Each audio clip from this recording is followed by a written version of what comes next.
Hallo zusammen, ich möchte mir zu Ostern noch ein paar Zugbeutel mit Rosetten arbeiten. Das Ganze habe ich vor Weihnachten in einem Livestream gemacht, aber die Daten hatte ich mir nicht aufgeschrieben und das Ganze aus dem Livestream herauszusuchen, das ist mir viel zu aufwendig.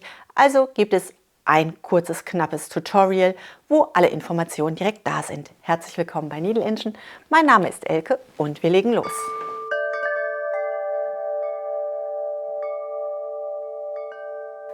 Zunächst einmal unser Material. Wir brauchen einen Stift zum Anzeichnen. Ich habe dazu einen Bleistift 8B gewählt. Wir brauchen 42 kleine Streifenbänder mit einer Länge von 5 cm. So. Wir brauchen 2 Streifenbänder mit einer Länge von 50 cm. Und wir brauchen Stoff. 2 Stoffbahnen mit einer Breite von 24 cm über die ganze 1,10 m Bahn lang. Also 24 mal 1,10 m. Und wir brauchen eine Stoffbahn 28 cm breit, ebenfalls über die ganze 1,10 m Bahn. Und damit ich nicht alles nachmessen muss, habe ich mir eine Schablone angefertigt. Die Schablone könnt ihr euch unter diesem Video herunterladen. Zunächst einmal schlagen wir unseren Stoff auseinander. Mein Stoff ist von Akkufaktum, das Motiv von Kerstin Hess und der zweite Stoff, der ist ebenfalls von Akkufaktum und zwar von Ute Menze.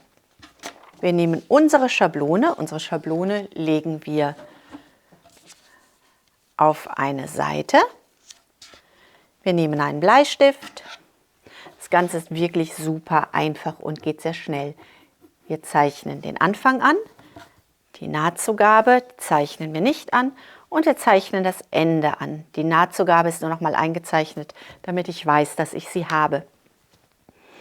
Wenn ich das habe, nehme ich meine kurzen Streifen. Die schlage ich einmal doppelt. Hier kann ich mich jetzt entscheiden, welche Seite möchte ich denn nun verwenden bei den Streifen. Ich weiß jetzt gar nicht, welche Streifen das sind, das verlinke ich euch aber auch unters Video. Unsere Streifen schlagen wir einmal zueinander. Wir setzen sie genau in die Aussparung und wir klippen oder stecken sie einmal fest. Komm her.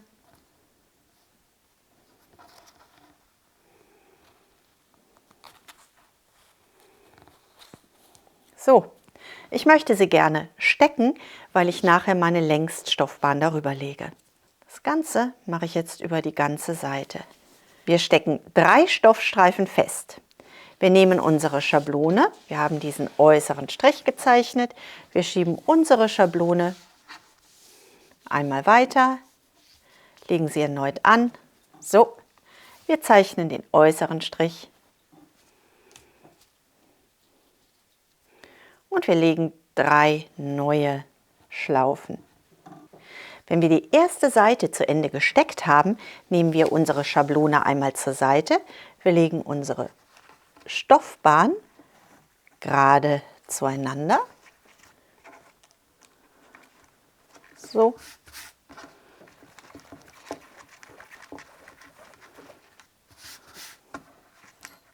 Möglichst gerade zueinander. Und wenn wir das haben, schlagen wir unsere Stoffbahn wieder so ein Stück nach außen.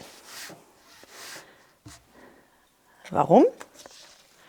Jetzt können wir unsere Schablone einfach umdrehen und wir haben unsere Markierungen.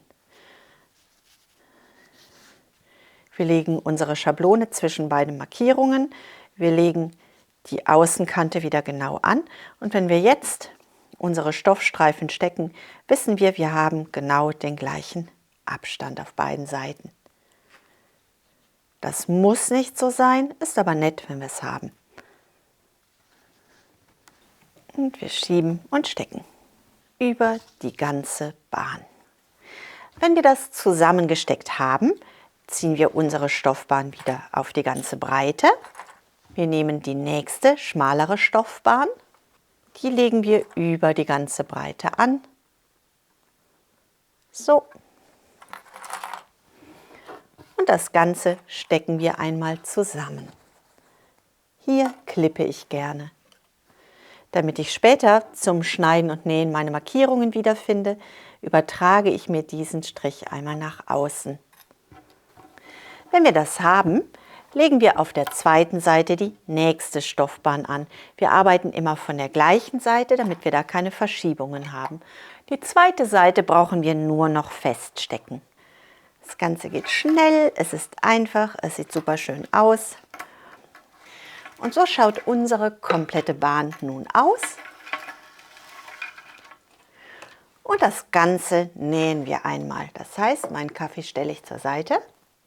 So, und wir legen unsere so vorbereiteten Reihen, so schaut das Ganze jetzt aus, einmal unter unsere Nähmaschine.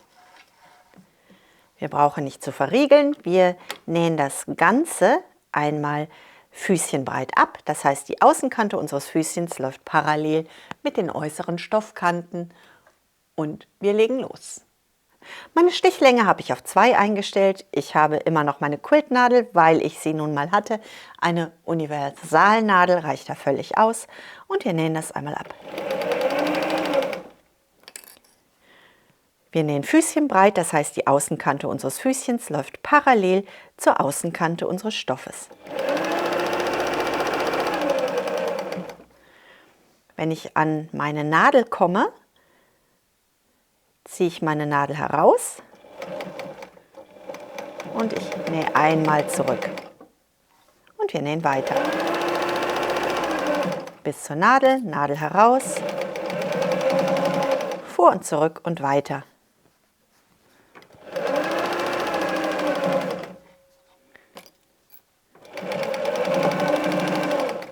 Auf diese Weise haben wir unsere einzelnen Schlaufen auf jeden Fall gut eingenäht.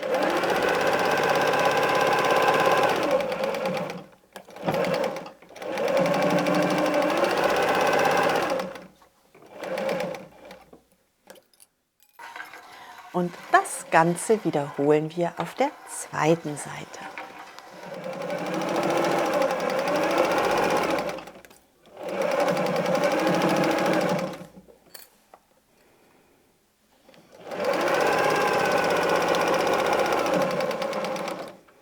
So. Und so schaut das Ganze jetzt aus. Und nun schlagen wir das Ganze einmal auf. So, unsere Innenseite, unsere beiden Futterseiten. Das Ganze schlagen wir nun zur oberen Linie zusammen. Wir schlagen beide Nahtzugaben nach oben oder nach unten. Wir entscheiden uns. Ich schlage sie nach unten, da habe ich mehr Kontrolle. Die Schnittlinie zeichne ich jetzt noch mal eben nach unten durch, damit ich eine gerade Nahtlinie bekomme. Und jetzt nähe ich rechts und links meiner Nahtzugabenlinie. Ich habe eine Nahtzugabe von 1 Zentimeter in meiner Schablone eingetragen. Meine Füßchenweite-Abmessung hat 7 mm. Das passt dann wunderbar. Und wir nähen mit der Innenkante unseres Füßchens rechts und links unserer eingezeichneten Schnittkante entlang. Wir verriegeln am Anfang und am Ende. Und so schaut unsere Bahn nun aus. Wir haben unsere Quernähte gesetzt. Wir setzen jetzt noch eine Längsnaht. Wir nähen zu unserer querlaufenden Naht. Wir verriegeln. Wir fahren bis zur Mitte von beiden querlaufenden Nähten. So ein Stück. Wir verriegeln. Wir lassen eine Wendeöffnung. Wir verriegeln. Wir fahren bis zur querlaufenden Naht. Und wir verriegeln. Die nächste querlaufende Naht. Wir verriegeln. Und wenn wir das haben, haben wir alle Nähte genäht. Und das Ganze sieht immer noch aus wie ein Stoffstreifen. Wir schneiden einmal die Wanderfäden von der Wendeöffnung auf.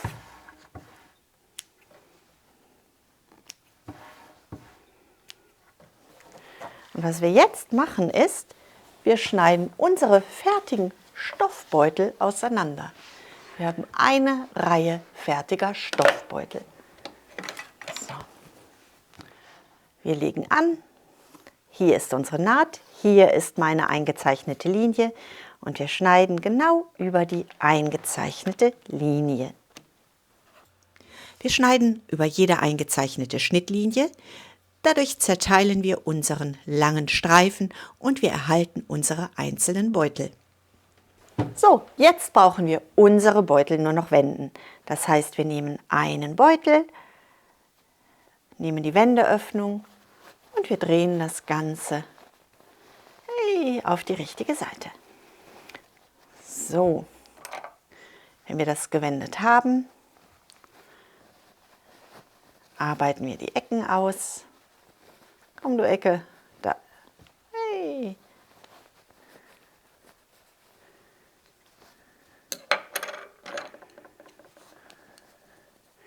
Auf dieser Seite brauchen wir nicht ganz so genau sein, die schlagen wir ja nachher nach innen.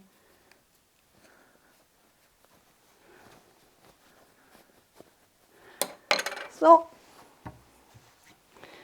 Wir ziehen unsere Naht einmal glatt. Und da diese Naht nach innen kommt, können wir sie einmal schließen mit der Maschine. Knappkantig. Das heißt, die Innenkante meines Füßchens läuft parallel zur Außenseite meines Stoffes.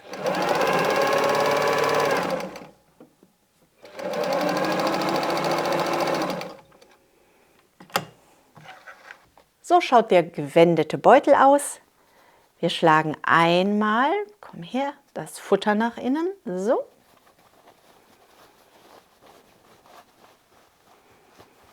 Und wir ziehen unsere Bänder einmal durch die Schlaufen.